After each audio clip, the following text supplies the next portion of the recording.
Bom dia, galera. Sejam bem-vindos mais uma vez ao Café com Basquete. Essa semana, um Café com Basquete especial sobre basquete feminino. A gente encerra a semana hoje com o técnico da Seleção Brasileira, José Neto. Obrigado a todo mundo que assistiu durante a semana, vem assistindo o nosso programa já há algum tempo.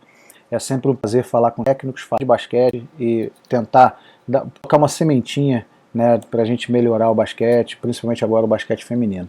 Eu tenho falado com os outros convidados que não é questão de separação, basquete masculino é uma coisa, feminino é outra, não é isso, mas a gente sabe que o basquete feminino precisa e merece mais a nossa atenção.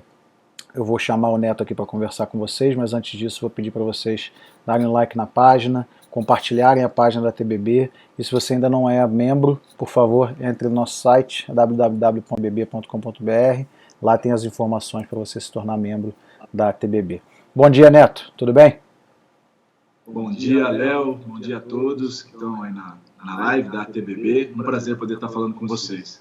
Neto, eu sou suspeito para falar de você, falar do teu trabalho, da tua trajetória, da tua qualidade de trabalho. A gente trabalhou junto durante um tempo no Flamengo, já tinha um certo contato com você por e-mail, por ter participado de palestras, clínicas, essas coisas.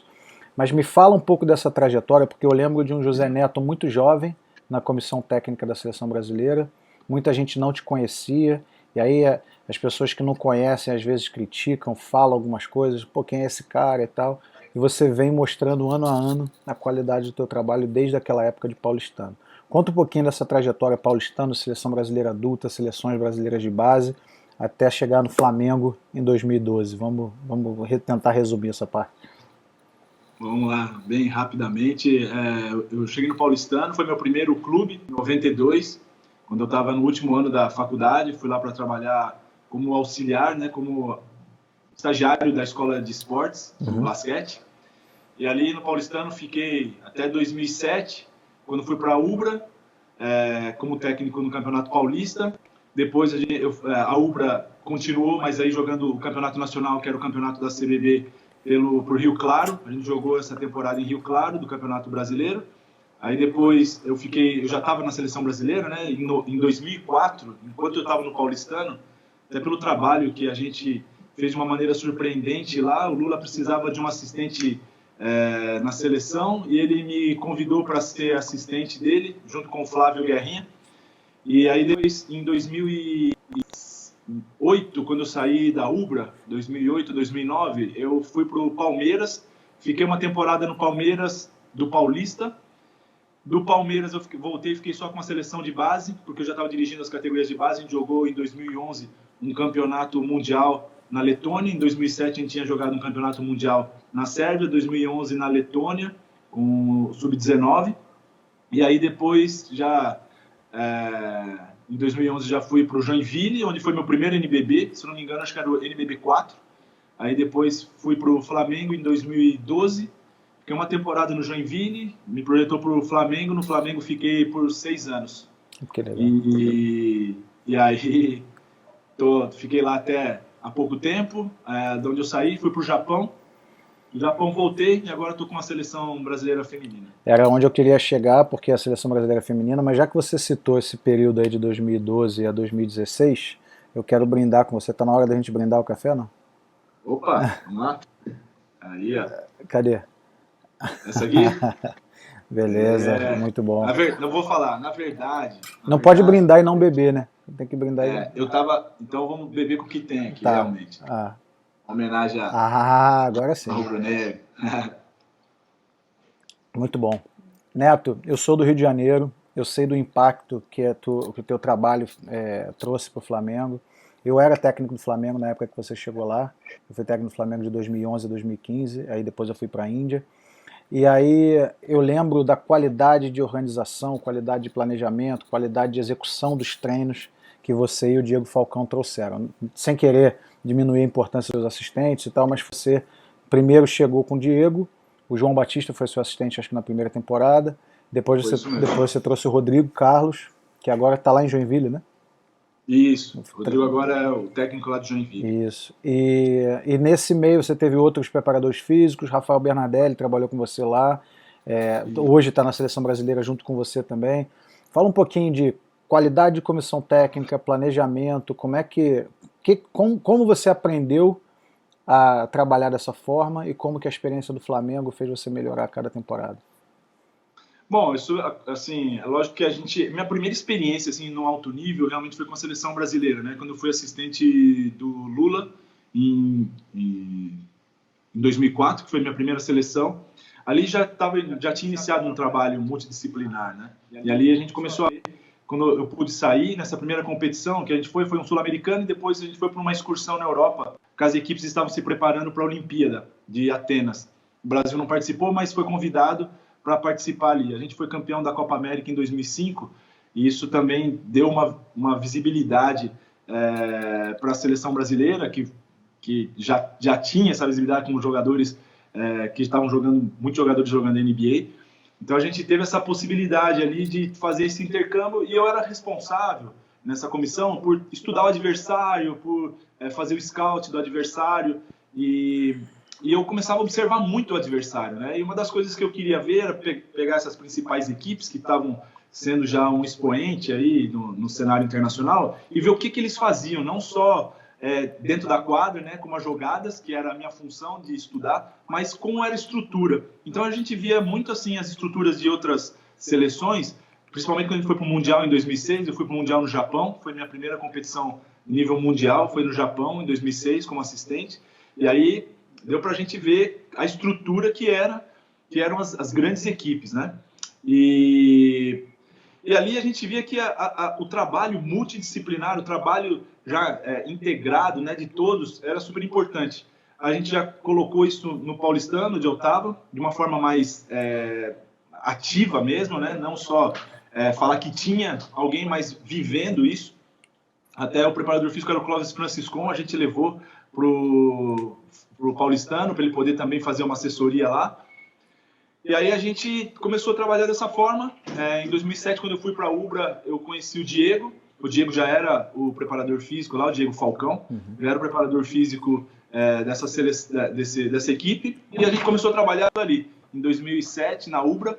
E a gente começou a trazer isso também para as categorias de base das seleções brasileiras. Isso, o Lula já tinha colocado a importância do preparador físico também para as seleções. E a gente começou a usar bastante isso, né? Então, isso passou para os clubes, isso a gente começou a usar muito depois em outros clubes que eu passei também, dando a importância realmente para essa ciência multidisciplinar. Porque nada melhor do que um especialista naquilo que você precisa realmente. Hoje a gente sabe que a preparação física, por exemplo, ela é fundamental. Então, até para você planejar a distribuição de cargas e tudo, ele fala muito bem sobre isso. E também as outras, né? As outras ciências, como por exemplo a fisioterapia, o departamento médico, a parte administrativa é muito importante também, né? Os supervisores, gerentes. Então, isso fez com que a gente usasse cada vez mais de uma forma muito prática mesmo, ou seja, eles tinham uma autonomia para isso e isso dá muito certo. Então é uma coisa que a gente levou e a gente tem aprimorado aí cada vez mais essa utilidade da ciência multidisciplinar. Eu gosto muito de ver o trabalho de vocês e eu fiz essa pergunta justamente por isso, porque eu lembro, por exemplo, de papos que nós tivemos, conversas que nós tivemos, e eu lembro de você falando para mim, Léo, você tem que aprender a ser assistente e tal, coisa dessa forma. Então, assim, ser um assistente técnico é diferente de ficar na quadra ali ajudando nos exercícios, né? E muitas outras coisas que eu vi vocês fazendo, tem um termo no inglês que traduzido para o português seria algo como orientado ao detalhe. No português a gente fala detalhista, mas eu gosto desse termo em inglês porque fala orientado ao detalhe, não é só detalhista, tá entendendo? Eu acho que tem uma diferença aí. E eu vejo vocês cuidando de cada detalhe, o detalhe do planejamento. Você falou do Diego, e eu vejo quando o Diego coloca o planejamento hoje da seleção brasileira, quando ele faz as palestras dele, tinha também lá no Flamengo o mesmo tipo de planilha. Então ele usava as intensidades de carga, os tipos de atividade, ele incluía as outras atividades que iam acontecer ali na programação. Claro que é importante incluir na programação, mas fazia diferença para ele também, naquele planejamento de cargas, se ia ter um Media Day, se ia ter uma entrevista, se ia ter um dia de folga. E aí o Diego virou seu fiel escudeiro, né? Desde essa época de Ubra até hoje. Sem dúvida. É importante, né? Demais, assim. A gente vê hoje, você falando do detalhe, né? É uma coisa que eu sempre falo nas minhas equipes, falo em palestras, quando eu estou dando também palestras estou dando algumas palestras para o mundo corporativo e fala muito assim a respeito do detalhe, né? Que hoje quando você chega num nível alto, o detalhe ele faz a diferença. E às vezes a gente escuta muito assim, putz, perdi por um detalhe. Mas se o detalhe é tão importante, ele deixa de ser detalhe, ele passa a ser uma coisa importante. Então você não pode extrair isso, você não pode deixar isso de lado. Você tem que levar isso em consideração. Então, se esse detalhe de você planejar bem, de você executar bem as coisas, se esse detalhe ele faz uma diferença, você tem que dar essa importância. Por isso que todo planejamento, eu discuto com o Diego, é claro, a gente faz uma reunião para discutir, mas ele tem a autonomia para implementar aquilo que ele acredita, para ele fazer. Isso vem dando muito certo. Claro que na fase antes de implementar, a gente discute, a gente fala os prós e contras de fazer aquilo. Eu coloco o meu conteúdo, ele coloca a carga que eu vou o que eu preciso fazer, o tempo, a duração, intensidade, volume, tudo mais. Então são coisas que a gente planeja junto, a gente faz junto para que possa as coisas dar certo. É a mesma coisa da fisioterapia. A fisioterapia hoje é muito integrada, né? A gente tem, por exemplo, algumas. A gente teve agora na seleção feminina coisas que foram decididas pela fisioterapia e pelo departamento médico. Por exemplo, a Tainá teve uma lesão logo no começo da preparação. E aí eu precisava saber se ela conseguiria, dentro de uma teoria e do conhecimento que eles têm de prática da fisioterapia e recuperação, se ela conseguiria se recuperar a tempo ou não, se eu precisaria chamar uma outra jogadora. Então isso aí é totalmente responsabilidade de quem trabalha com isso, que é a fisioterapia e o departamento médico. Então eles me falaram, não, ela vai conseguir até dia tal. Ok, eu tenho que ver se até o dia tal que eles me falaram, se é útil ou não para a equipe. E aí junto com a minha comissão técnica a gente decide isso. Então a gente decidiu em confiar na recuperação da fisioterapia, que foi um sucesso. A Tainá foi uma das melhores jogadoras do último jogo, apesar de a gente não ter classificado, ela foi uma das melhores jogadoras. A mesma coisa aconteceu no Pan-Americano. O primeiro jogo, se vocês olharem, a Tainá não jogou, porque ela teve uma entorse uns dias antes, num amistoso que a gente fez com a Colômbia. Ela teve uma entorse, isso poderia ter cortado e eu ter trazido outra, porque não tinha começado ainda. A gente confiou na recuperação, foi muito bem feita a recuperação, e a Tainá foi uma das jogadoras que ajudou a gente a ganhar a medalha de ouro. E essa coisa do trabalho multidisciplinar, e ontem eu conversava com a Adrianinha, por exemplo, a Adrianinha me contando quando ela jogou machucada pela seleção, as Olimpíadas de 2016, essas coisas. A gente sabe que para o atleta é muito importante ter esse acompanhamento, ter essa informação vinda de uma equipe multidisciplinar, um fisioterapeuta, um médico, um preparador físico, e esse acompanhamento para dizer para você, ó, você vai voltar no dia tal, você vai voltar dentro dessa faixa de tempo aqui.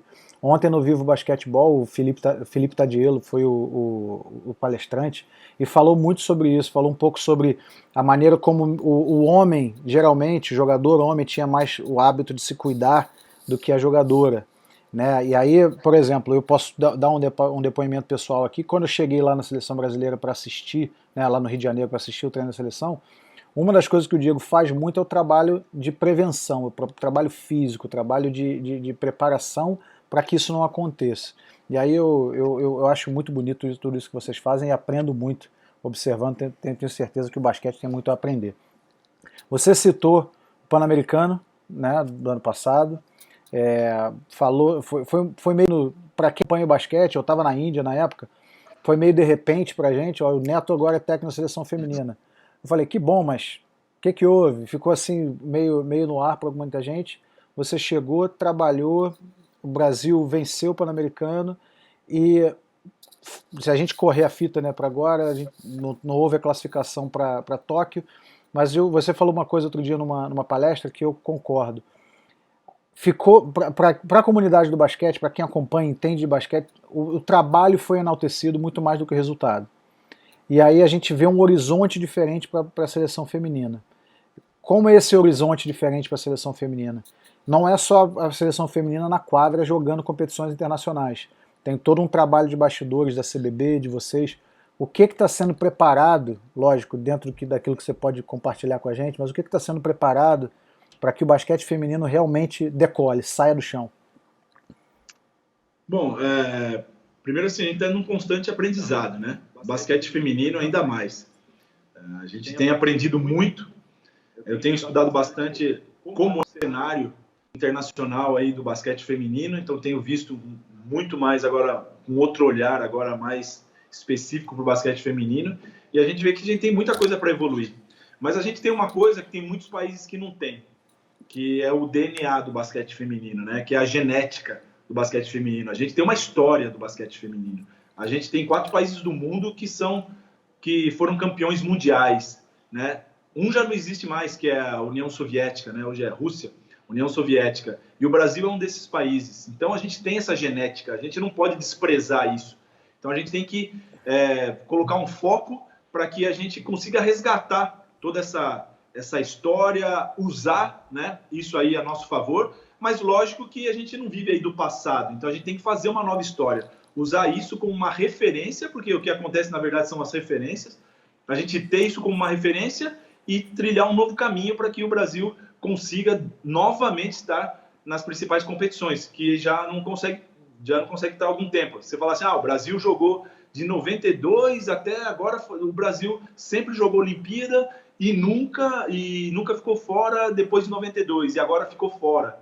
Se a gente for avaliar por essa ótica, é complicado mesmo o Brasil estar fora, mas se a gente olhar como o Brasil estava jogando as últimas Olimpíadas, as 3 últimas Olimpíadas, o Brasil jogou 15 jogos, desses 15 jogos o Brasil ganhou 2, sendo que a última que o Brasil disputou a Olimpíada porque era no Rio, e era país sede, porque senão também não teria classificado, o Brasil ganhou 0, não ganhou nenhuma partida. Então isso não, é um retrato de que não está bem, mas que pode ser melhor. Então isso também, a gente não tem que olhar com isso com desprezo, mas olhar assim, daqui tem que ser daqui para melhor, a gente tem que melhorar isso, né? Não desprezar o que foi feito, mas usar até como o que pode ser melhor. Até porque muita coisa foi feita, muitos profissionais trabalharam ali, se dedicaram a isso, então a gente tem que respeitar esse trabalho que foi feito e utilizar agora numa forma de talvez reformular. Então, a gente trabalhando, quando eu falo a gente, é porque todos nós estamos inseridos aí no basquete feminino, principalmente a Adriana, que está à frente, né, já há algum tempo do basquete feminino brasileiro, na estrutura. A gente está conduzindo de uma maneira que a gente quer melhorar a qualidade do que nós estamos jogando. Eu acho que a gente conseguiu, durante esses anos, durante esses jogos, aliás, que depois que a gente começou esse trabalho, a mostrar que tem a possibilidade disso acontecer. Mas a gente sabe que no esporte a possibilidade ela não significa muita coisa, né? Então a gente tem que fazer isso acontecer. Então como a gente vai fazer isso acontecer? Existem várias maneiras. Uma maneira que a gente está seguindo, que a gente acredita, porque não é só você chegar a ganhar alguma coisa, é você ser estável naquilo, é você ter uma consistência. Então a gente não quer classificar para a Olimpíada, a gente quer classificar e ser competitivo lá. A gente não quer classificar para o Mundial, a gente quer classificar e brigar por uma das primeiras posições. E para isso é um trabalho, você não pode fazer isso da noite para o dia. Então a gente precisa reestruturar isso, e essa reestruturação é o que nós estamos buscando fazer. Como? Nós estamos olhando por um foco de capacitar quem vai treinar. Porque não adianta eu, Virgil, Camargo, Diego, o Diego de Guarulhos, o técnico, Bruna, Cláudio, que são as pessoas que estão nessa comissão técnica, Rafael Bernadelli, a gente ali fala assim, não, agora nós vamos transformar, não vai transformar. A gente pode ajudar a capacitar os treinadores, preparadores físicos do basquete feminino, para que aí sim, esses que estão no dia a dia, eles fazerem a diferença. A gente não vai fazer uma diferença, a gente vai fazer diferença talvez numa competição, mas a gente não quer isso. A gente quer fazer uma diferença na modalidade. Então a gente precisa de todo mundo. Então a nossa ideia foi da gente capacitar os profissionais, porque aí a partir dessa capacitação a gente vai conseguir melhorar a qualidade da formação, principalmente, e aí a gente vai conseguir ter um trabalho mais consistente. É simples, cara. É você ver, por exemplo, uma escolinha de um bom professor e uma escolinha de um professor que vai lá só para por ir. Você pode ter certeza que a escolinha do bom professor vai estar mais cheia do que aquele que vai ali só para ir.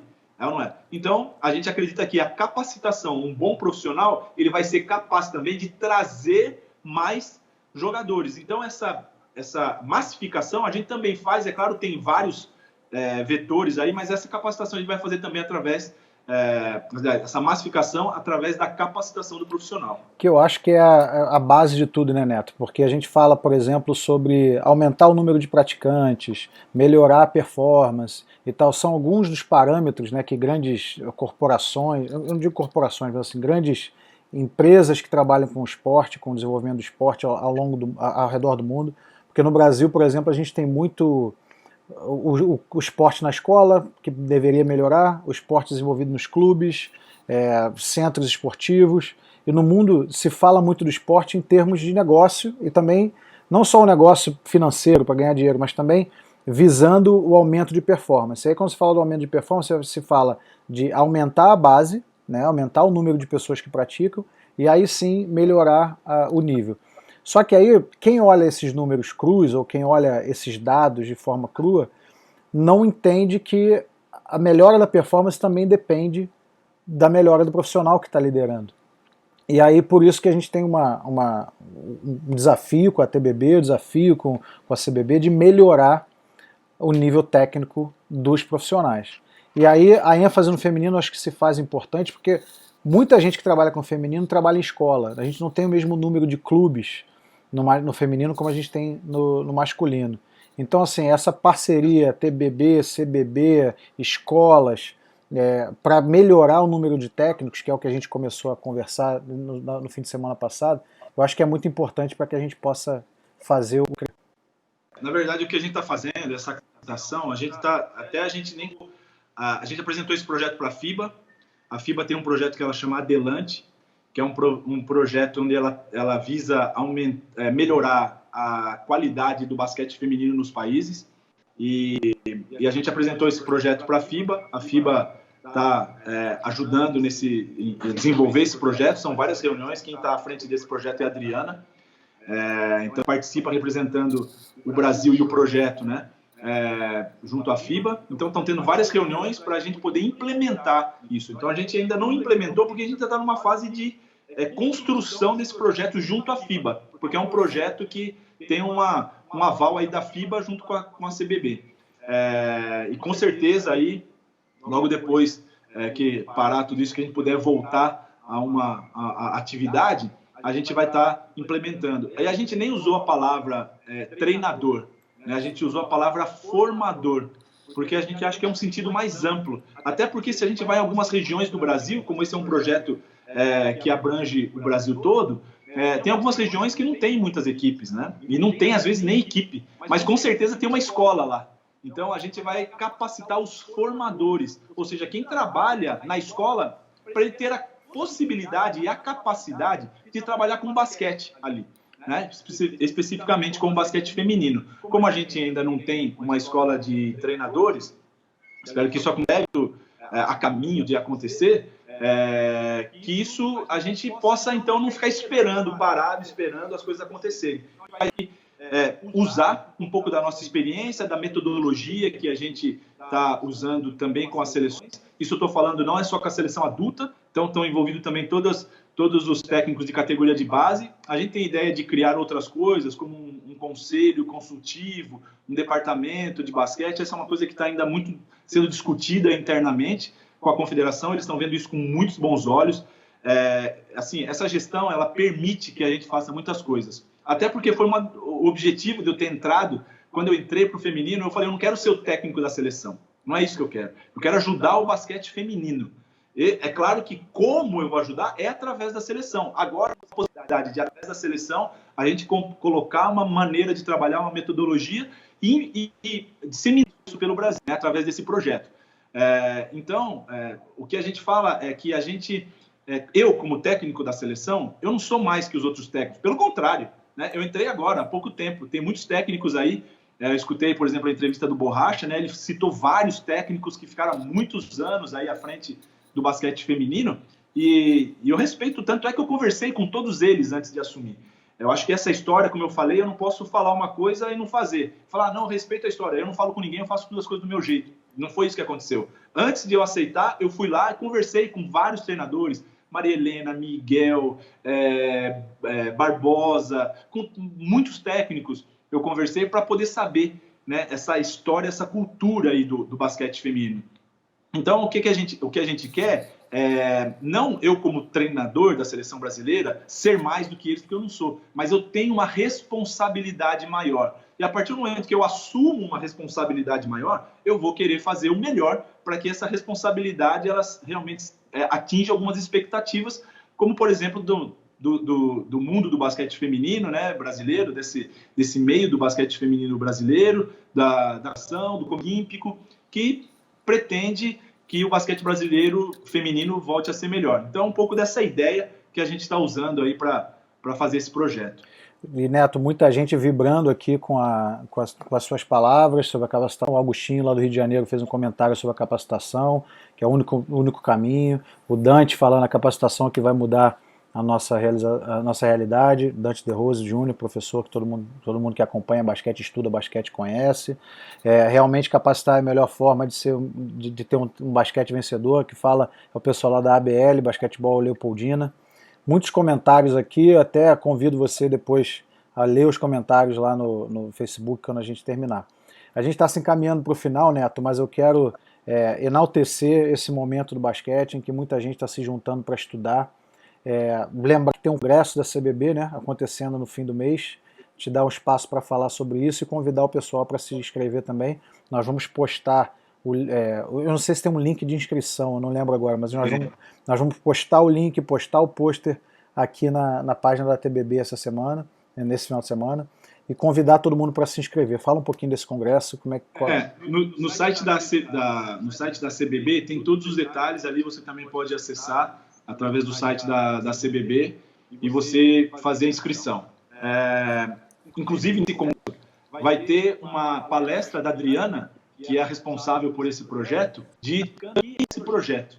O que exatamente é isso? Então é bastante interessante, acho que vale a pena você participar desse congresso, até porque você vai ter acesso a várias áreas, né? Ali tem uma área da área fisioterapia e médica, da área da preparação física, da área da gestão, e a área técnica também. Então é uma coisa bem ampla, onde você vai ter a possibilidade de acompanhar várias palestras de profissionais que estão à frente aí. E eu acho bacana a gente falar sobre isso, Léo, vendo agora um movimento, né? Até porque, como a gente não está, a maioria dos treinadores, eles não estão focados especificamente aos seus times, né? Como acontece normalmente, então está muito focado com o seu dia a dia, levantou um pouquinho a cabeça, olhou em volta e falou, pô, caramba, esse é o ambiente, é o meio que eu tô, e algumas coisas eu preciso ajudar. Então a gente vê nesse momento muitos grupos e muitas ações de tentativa de contribuir, né, para o basquete. Isso eu acho muito válido. Mas a gente não pode esquecer que